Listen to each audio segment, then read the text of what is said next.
Call me an optimist, but every season I believe the Yankees' magic will return. And one of these years, it will. The disappointing 2023 season is now in the past, and with the additions of Juan Soto, Alex Verdugo, and Marcus Stroman, the Yankees have addressed several needs on their roster. But how far will they go? In this video, predictions for the 2024 season. Who will take a step forward? What records may fall? And why the Yankees can win it all. This is NYY Recaps.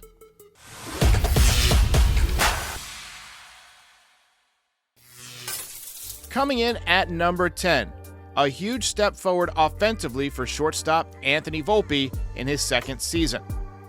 After watching several subpar years defensively from Yankees shortstops, including the short-lived Gleyber Torres experiment and IKF, the stopgap shortstop who ended up in the outfield, if I were to give you the opportunity before the 2023 season to sign up for a rookie year from Anthony Volpe that included a Gold Glove and a 2020 season, the first Yankee rookie ever to do so, you would have probably signed up for it. On top of that, he showed that he has the clutch gene, hitting a number of big home runs throughout the course of the season. But it all wasn't puppy dogs and ice cream and rainbows. At times he did look overmatched, and his batting average was .209, which is pretty awful. He knows the Yankees and their fans found that part of his game frustrating and intolerable, and he's been working on his swing path all winter to fix it. Don't be shocked if Anthony Volpe takes a huge step forward in 2024. Do not forget, this guy only played a few weeks at AAA and then made the team out of spring training. With a year under his belt and a better approach and a better understanding of what it takes to succeed in the big leagues, I think Anthony Volpe is in for a huge season. Do not be shocked when he has a monster year. Number 9, and in case you haven't noticed, we're going to keep all of these optimistic. Carlos Rodon is a top 3 Cy Young Award finalist. Look, his first season with the Yankees was nothing short of a disaster. He began by getting injured during spring training and being diagnosed with a chronic back injury. He was drawing comparisons to Carl Pavano. He gave up 9,283 home runs last season. Couldn't keep the ball in the ballpark. Couldn't keep the ball from being right down the middle of the plate. His stuff took a step back. He was visibly frustrated. He had issues with his pitching coach, Matt Blake, whom he turned his back on during a visit to the mound in his final game of the season. And he blew kisses at Yankees fans who were booing him in Anaheim after a tough outing. But instead of folding like a lot of guys do in New York, he seems to have taken this as a wake-up call. He's lost about 40 to 50 pounds this winter. He's coming into camp in incredible shape, and he's on a mission. And if he can be the strong number 2 that the Yankees need, man, that would really help the rotation. It would take some pressure off of Cy Young Award winner Gerrit Cole, and it would give the Yankees a much-needed boost that they never had last year that they were counting on. I'm looking for a big year from Carlos Rodon, who will finish in the top 3 of Cy Young voting.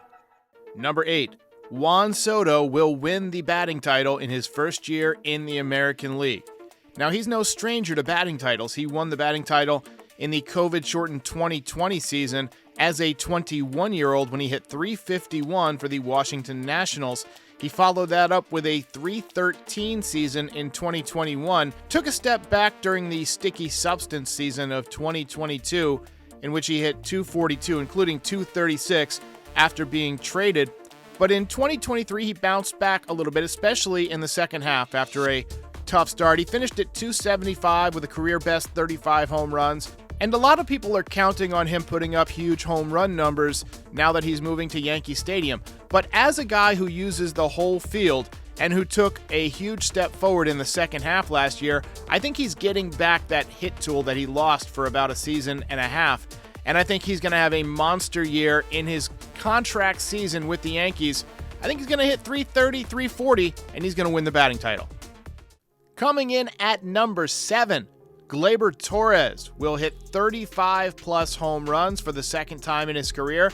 Now, the first time he did it was in 2019 when he hit 38 home runs as a 22-year-old, but that was a juiced ball season. A lot of guys had huge power numbers, so you kind of got to take that one with a grain of salt. And then in 2020, the pandemic happened and he came to camp out of shape. 2021, he was trying to play shortstop, so for those 2 seasons, the power numbers were down, just 12 home runs over 2 years. In 2022, he bounced back with 24, and then increased that number by 1 in 2023 with 25 home runs. This year, with more threats in the lineup, including Alex Verdugo, including Juan Soto, it's going to take pitchers out of that rhythm of constantly throwing to right-handed hitters, and they're not going to be able to be as consistent with their sliders, which give Gleyber Torres trouble low and away. And I'm counting on more hangers as you get deeper into the lineup. Gleyber Torres hitting number 5 in the order, and seeing some guys who just worked their way through a gauntlet that includes Soto, Judge, possibly a healthy Anthony Rizzo, maybe a rejuvenated Giancarlo Stanton, who knows, maybe Dominguez later this year. Gleyber Torres is going to get some pitches to hit, and I think he's going to hit a lot of them in the seats. Coming in at number 6, Gerrit Cole will win his 2nd consecutive American League Cy Young Award. Since signing with the Yankees prior to the 2020 season, Gerrit Cole has put up some phenomenal numbers. He's got a 3.08 ERA over that span. He won 16 games in 2021. He was great again in 2022. Had some trouble with the long ball, gave up 33 dingers, but he seemed to correct that issue in 2023, and it led to a Cy Young season and an ERA that was almost a run lower. And if there's one thing that we know about Gerrit Cole, this guy is a student of the game. He's always working to get better. I have no reason to believe he's going to rest on his laurels and come into camp feeling cocky. I think he's going to work to get even better and to improve on an already outstanding season in which he went 15-4 with a 2.63 ERA and struck out 222 hitters in 209 innings. He led the American League in innings pitched, ERA, win percentage, ERA plus, and WHIP, walks and hits per innings pitched, along with hits per 9. He was an all-star for the 3rd consecutive season, and he was 11th in MVP voting. Cy Young number 2 for Gerrit Cole coming this year. Coming in at number 5, the Yankees will reclaim their rightful throne as the Bronx Bombers, as the best home run hitting team in baseball, and they will break the record that is currently shared by the Twins and the Braves of 307 home runs in a season. Everything has to go right, and it's been a long time since everything has gone right for the Yankees. But if you get a full season out of Aaron Judge, there's almost no way he's not going to hit 50 home runs. Juan Soto, good for 35 plus. We've already said Gleyber Torres, going to hit 35 plus. Anthony Volpe, probably going to hit a few more home runs with his offensive upgrade and a higher batting average, by the way. And I think that Giancarlo Stanton, if he stays on the field, he's lost a lot of weight also, could contribute some home runs himself. Alex Verdugo has a little bit of pop, and he is playing for a new contract himself. You got Jasson Dominguez coming back, who hit 4 home runs in his first week in the major leagues and seems to be built for that first row behind the right field scoreboard. Look, there is a non-zero chance that the Yankees could hit 308 or more home runs this year, which would be a new record, and it would be fun to watch. Number 4, and I believe this will be a very important one, a resurgent season from Anthony Rizzo, who I believe will drive in over 100 runs.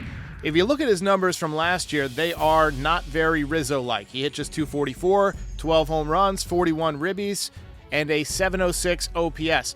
But he was playing very, very well until he suffered a concussion on a collision with Fernando Tatis in May. After that, he had just 1 home run the rest of the way and didn't do much damage at all. However, having 2 400 on-base percentage guys ahead of him in the lineup in Juan Soto and Aaron Judge, he's going to have a lot of opportunities to drive in runs. And word out of Tampa is that he's healthy and ready to go and ready to put together a big season. So look for Anthony Rizzo to drive in 100 plus in 2024.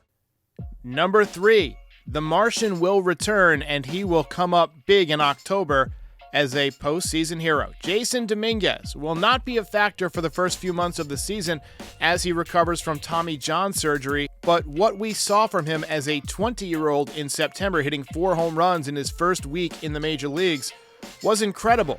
He's a switch hitter, and he should be entering mid-season form and feeling really confident and really healthy right around the time the playoffs are beginning. And we've established with the Yankees' improved roster, they should be in the playoffs. So he is my pick, given his relaxed and comfortable disposition, as a guy who will not fold under the pressure and the spotlight of October in New York. Jasson Dominguez will be a postseason hero, and he will go down as a Yankees legend after just 1 season in the major leagues. And coming in at number 2, Aaron Judge will win his 2nd American League MVP, and I think he might just take another run at 60 home runs. He was on pace for roughly 60 home runs when he injured his toe running into the wall in Los Angeles last season. He had 2 3-homer games. I was at the second one of them. Hit 37 home runs in just 367 at-bats. Had 98 hits, a 1.019 OPS, and a 4.5 WAR. Again, he missed a third of the season. If this guy plays 150-plus games, he is a lock for 50 home runs. He has just gotten so dangerous as a hitter. He has learned his swing. He has learned how to attack pitchers in Yankee Stadium, how to drive the ball to right field and use the whole field to hit home runs. I think he will put up another close to 60 home run season. And don't forget, he had 2 3-home run games last year. Wouldn't surprise me if he did that a few more times. Maybe he'll even get 4 if they pitch to him. And number 1, runs will be back on the menu. After a season in which they scored 673 runs and finished 11th in the American League in runs scored, the Yankees will reclaim their rightful place at the top of the runs scored column in 2024. With the addition of Juan Soto's power ability and on-base percentage in front of Aaron Judge, and the return of a healthy Anthony Rizzo, who, as we mentioned, should drive in a ton of runs, and you've got some guys in contract years. Gleyber Torres, really going to be a threat this year, playing for possibly a $200 million contract, and Giancarlo Stanton trying to prove the haters wrong and prove that he still has something left. Look, this lineup has potential to be fantastic. We've got lefties for the first time in a while, good lefties. And last year's team, and really the teams before that, were just boring offensively. Too many righties, too many strikeout-prone hitters. We've improved on that. Verdugo doesn't strike out a ton, neither does Juan Soto. This team is going to be fantastic, and they're going to be a lot more fun to watch. Let me know your predictions in the comments, and I'll see you next time.